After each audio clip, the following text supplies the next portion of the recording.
Here's the most requested recipe of coconut chicken curry with coconut rice. The recipe will be written on the screen. I'll just give you the tips and tricks to make the perfect meal for yourself.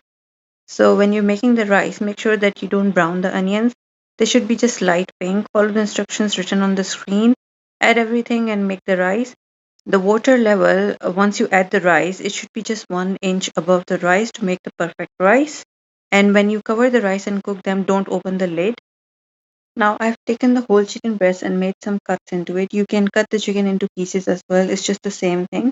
So it really doesn't matter. I just made it like this because it looks beautiful when you plate it up. And this meal was enough for 2 people.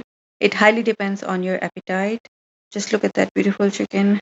So fry everything in the same pan in the same oil because this pan has all the flavors from the chicken.